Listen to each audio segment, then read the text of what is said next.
Bonsoir et bienvenue dans le premier magazine vidéo des Pyrénées-Orientales diffusé sur TV4. Bien entendu, dans ce 75e numéro, vous allez découvrir le restaurant La Table Ronde où l'on ripaille des viandes à volonté servies à l'épée. Mais avant de commencer, je vous propose de télécharger l'application du journal, et oui, on devient moderne, du journal catalan et TV4 sur votre smartphone, et surtout de vous inscrire chaque semaine. Un nouvel inscrit sera tiré au sort pour gagner 2 places de cinéma pour le Castillet et le méga Castillet Perpignan. Restez avec moi. À tout de suite.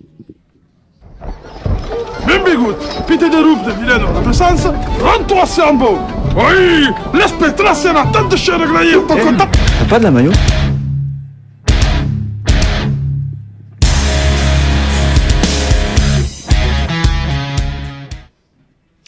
Et ce soir, c'est Samuel qui nous reçoit ici à la table ronde. Samuel, comment on peut dire, un peu le tavernier principal? Oui, le maître des lieux. Ouais. Le maître des lieux, le patron de la table ronde. C'est ça, tout à fait.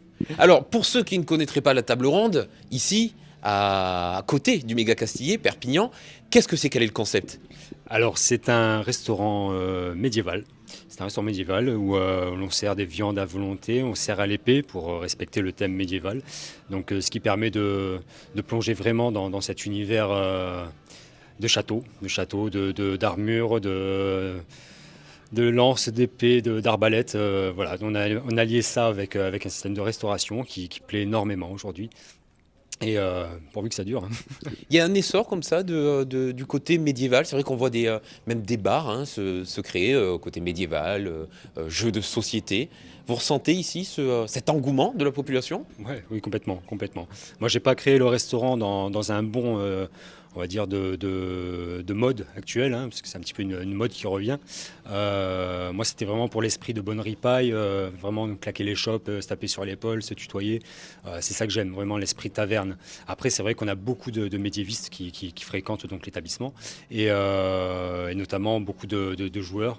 De plus en plus de joueurs qui nous demandent d'ailleurs de mettre en place des jeux, des soirées à thème, tout ça. Donc on y réfléchit beaucoup. Le repère de tous les fans de Kaamelott. Ici, on parlait de service à l'épée. Ça veut dire quoi exactement le service à l'épée? Alors en fait, c'est un service qui consiste à embrocher les viandes dans une épée. Et donc c'est une cuisson à la rôtissoire. Donc ça permet de pouvoir servir plusieurs variétés de viande, et puis on tourne dans la salle d'assiette en assiette avec cette épée et on dessert la viande directement dans les assiettes. Voilà. Samuel, combien d'années dans la restauration? Ça va faire 25 ans. 25 ans, ouais. 25 ans. J'ai commencé à 13 ans avec mes parents. C'est illégal, faut pas le dire. et donc ils m'ont donné cet amour de la profession et ça m'a jamais lâché. J'ai essayé à un moment donné de m'écarter, d'essayer autre chose et finalement, fatalement, je suis revenu à ça. Ça me tient à la peau. La restauration, passion, le côté médiéval, passion, double passion donc. Ah oui, complètement. J'ai fait un lien des deux et j'en ai même construit mon château. Voilà, il n'y en a pas deux comme ça parce que j'ai tout fait de mes mains. Et la carte a été conçue pareil de mes idées à la base. Et donc on a construit vraiment quelque chose qui me correspond à 200%. Et bon, je suis pas habillé comme ça tous les jours, ça va de soi, mais... Non, parce que c'est pas très médiéval, ça. Non, celui-là, non, il est pas raccord. J'ai essayé de le camoufler quand même. Mais ouais, c'est les risques. C'est les risques de vivre dans des temps médiévaux. Coup de glaive? C'est exactement. Non, tomber à cheval. Ça fonctionne aussi. Je suis pas bagarreur. Ça fonctionne aussi. On parlait de fait de l'épée, de fait maison. Il n'y a pas que ça qui est fait maison ici, il me semble. Pas mal de choses. Oui, il y a pas mal de choses qui sont réalisées par nos soins, donc notamment les tapas. On va voir les sauces d'accompagnement, les frites maison. Ça, les frites maison, c'est juste un régal. Et on a aussi le vin, l'hypocrase. Donc certains pourront... Ça sonnera à l'oreille. C'est un vin médiéval, vraiment une recette médiévale qu'on respecte, mais qu'on fait nous-mêmes, qu'on fait maison. Il y a de l'hydromel aussi. L'hydromel, mais c'est pas moi qui le fais. Il y a du lait de chèvre aussi. Non, ça tourne trop vite. C'est dommage. Parce que... Je l'ai en fromage. C'est bien, parce qu'un bon lait de chèvre bien chaud qui sort des cuisines, fraîchement pressé. Oui. Non, mais il préfère en fromage directement ici. Alors du coup, ici, on est à côté du cinéma méga Castillet. À quel moment on peut venir se délecter ici? Eh bien, juste avant ou juste après les séances. Donc en fait, c'est ça qui est top. Moi, j'ai ouvert le restaurant tous les soirs, donc à part le lundi. Ça, faut retenir, hein, c'est fermé le lundi. Ceci dit, on prend quand même les réservations, même si c'est fermé, évidemment. Et après, c'est tous les soirs de la semaine, donc du mardi au vendredi, et le midi et soir, le week-end, samedi et dimanche. Avec une belle équipe pour servir toutes les personnes qui passent. Oh que oui, une équipe très volontaire et très dans le délire, on va dire. Ils se régalent. Voilà. C'est tous des passionnés, c'est un critère de recrutement ici? Non. non, on fait quelques combats histoire de voir un petit peu s'ils peuvent tenir les shows du samedi soir, mais non, c'est pas des passionnés de ce monde-là, mais c'est des gens qui ont appris à beaucoup aimer, à partager cet univers. Ouais. Il nous donne l'envie, On va parler un peu plus tard de la déco, qui est assez incroyable. On va parler des animations, puisque j'imagine que dans un cadre un peu médiéval, il doit y avoir un sacré terrain de jeu. Et puis on parlera bien entendu des événements, des réservations, de tout ça. En seconde partie d'émission, tu restes avec moi, Samuel.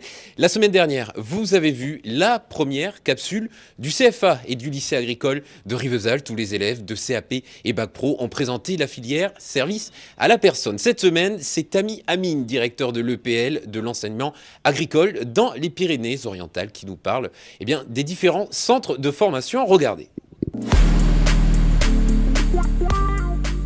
Tami Amine, directeur de ce qu'on appelle l'EPL, de l'enseignement agricole. En fait, c'est une structure de l'enseignement agricole public dans les PO, qui englobe donc 2 lycées, un LECTA sur Téza, un LPA, là on est, sur Rivesaltes, un CFA, un CFPPA et une exploitation agricole de 30 hectares, 100% bio. Alors chaque centre a un directeur ou un proviseur et un responsable. Mon rôle, c'est de veiller à la mise en œuvre des politiques publiques en termes d'enseignement agricole dans notre territoire, d'accompagner la profession pour répondre à leurs besoins en formation et en qualification des acteurs de l'agriculture dans notre territoire et donc de contribuer au développement agricole dans notre territoire. Cet établissement donc accueille 520 élèves, 205 apprentis et à peu près 400 adultes en formation par an, ce qui correspond à 170 000 heures stagiaires. L'ensemble des personnels qui sont au service de l'enseignement agricole dans ce département sont de 172 personnes. Donc on veille sur la qualité et mon rôle, c'est simplement mettre en œuvre la musique pour que toutes ces compétences convergent dans le bien-être des jeunes et le développement de l'agriculture dans notre territoire. On assure aussi une ouverture de notre établissement à l'international. On travaille donc avec l'Espagne, avec le Chili, le Panama, le Maroc, donc voilà l'Inde, voilà des destinations vers lesquelles on envoie nos élèves qui reviennent très enrichis d'expériences humaines aussi. Comment répare-t-on les fuites d'eau sur la voie publique? Eh bien, la communauté de communes Sud-Roussillon vous donne la réponse tout de suite. Regardez. On va atteler le camion, hein?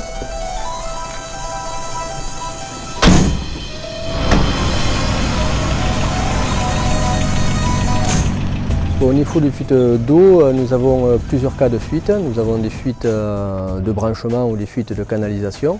Donc il y a des fuites apparentes et non apparentes. Donc au niveau des fuites apparentes, souvent nous sommes appelés par les administrés qui ont de l'eau qui sort devant leur maison. Donc nous intervenons assez rapidement sur les lieux, dans la demi-heure ou dans l'heure. Nous vérifions la fuite, nous coupons l'eau assez rapidement si nécessaire. Sur des branchements d'eau, on peut permettre de couper juste le branchement de la maison, faire un genre de sauterelle qu'on appelle. Nous alimentons la maison avec un voisin, avec un compteur voisin, ce qui fait que les gens ont toujours de l'eau. Et là, dans le cas, ça devient une fuite moins importante pour nous, parce que tous les administrés ont l'eau. En fait, on a les plans EDF qui sont sous la route. Et il faut à peu près tracer l'emplacement des réseaux EDF, les réseaux sensibles, donc avant de terrasser, pour être en sécurité. Donc ensuite nous avons les fuites qui ne ressortent pas, donc là ce sont des fuites non apparentes. Alors chaque année on a une campagne, je dirais, de détection de fuites, et ces recherches de fuites vont nous permettre en fait de détecter toutes les fuites qui n'apparaissent pas. On engage les gens d'ailleurs, quand ils voient une fuite, à appeler nos services pour qu'on répare le plus rapidement possible et qu'on soit le plus plus réactif possible sur la fuite. Chaque année, on investit pas mal d'argent pour faire de la détection sur l'ensemble de nos canalisations d'eau potable et améliorer les rendements, je dirais, de réseau de la communauté des communes. Quand on arrive sur une fuite d'eau, donc la première des choses, voilà, nous coupons l'eau. Une fois le balisage fait, nous découpons la zone de chantier à l'aide d'une tronçonneuse sur chariot.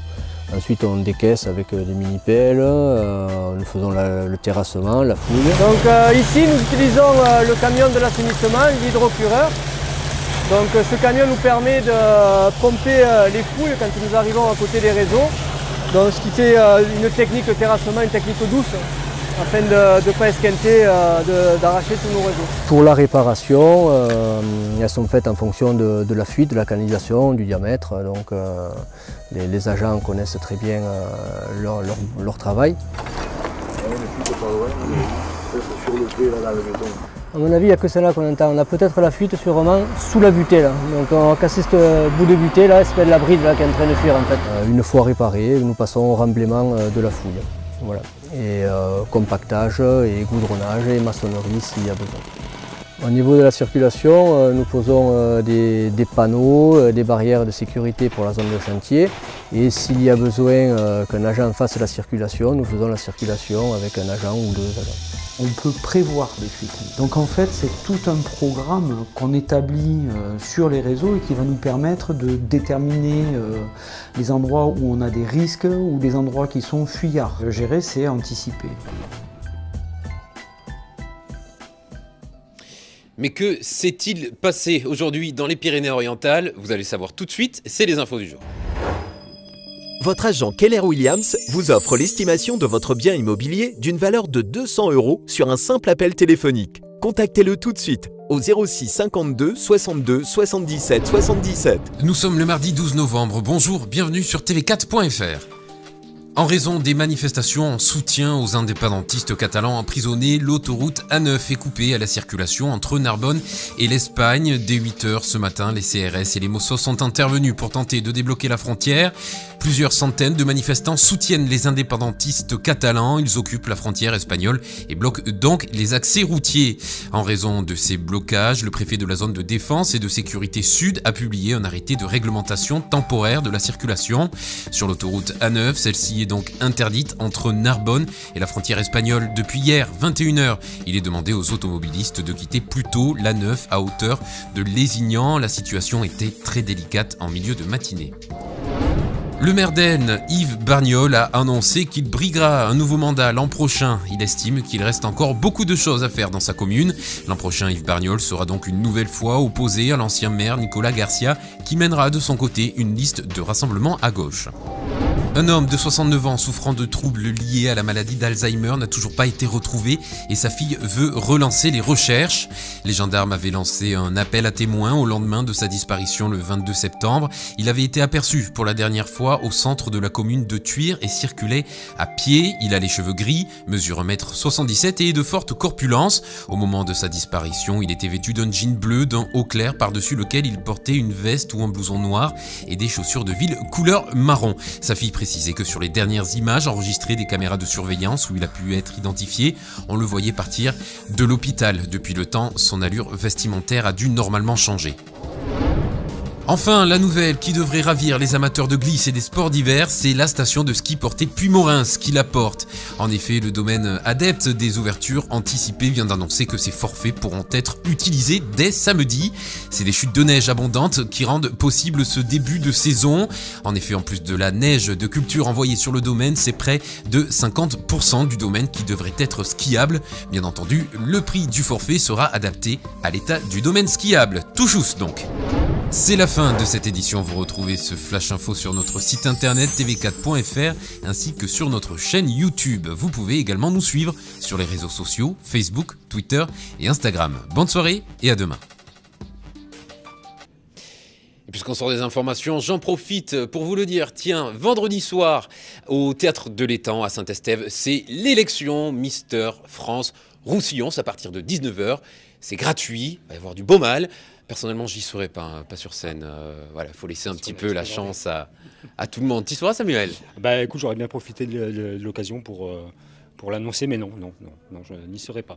Quel dommage, un bras si parfait. Oui, Hein, ça doit être sympa le service dans ces conditions. c'est très sympa, ouais, ça fait beaucoup rire.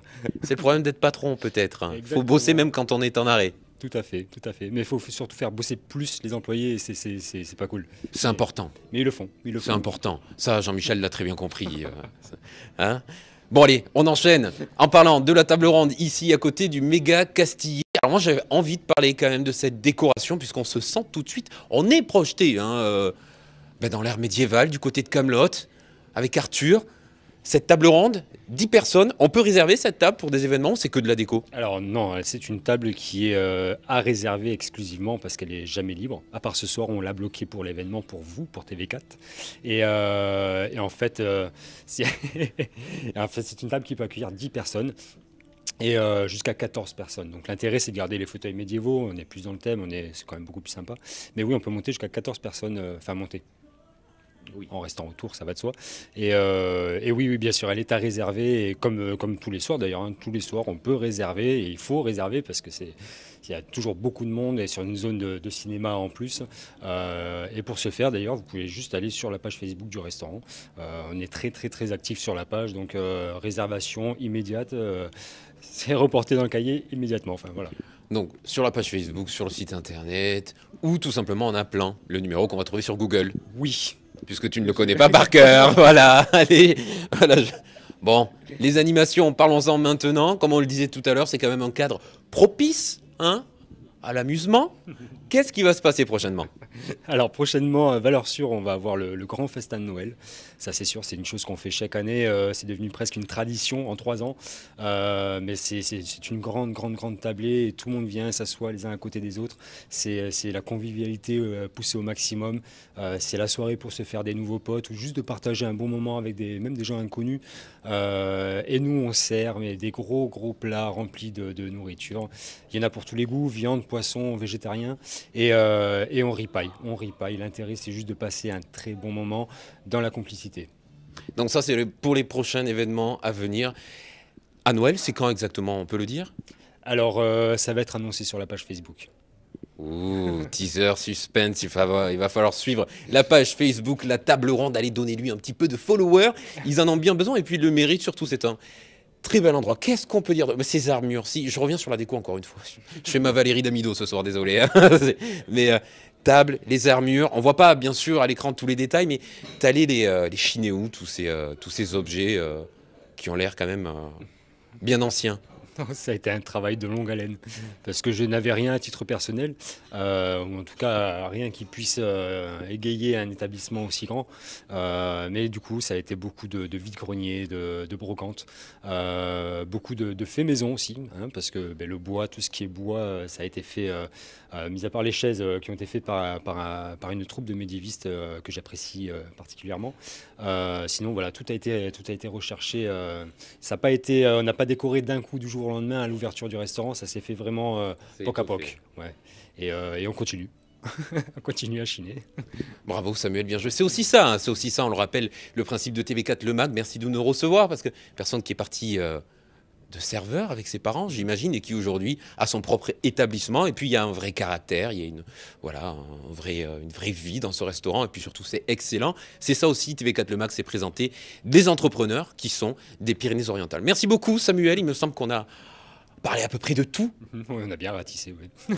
On a bien ratissé. Merci de nous avoir reçus. TV4 Le Mag, c'est fini pour aujourd'hui. Vous pouvez maintenant télécharger tranquillement l'application du journal catalan TV4 qui regroupe toute l'information positive du département. Et puis, toutes nos vidéos seront à portée de main. On se retrouve demain 17h pour le Flash Info quotidien et la semaine prochaine, mardi à 19h40 pour découvrir une nouvelle entreprise des Pyrénées-Orientales. Toujours en direct, bien entendu, et en multidiffusion sur Littoral FM TV, les réseaux sociaux, Facebook, YouTube, Twitter et Periscope et puis tout le reste. Très bonne soirée à vous, à la semaine prochaine. Bye bye.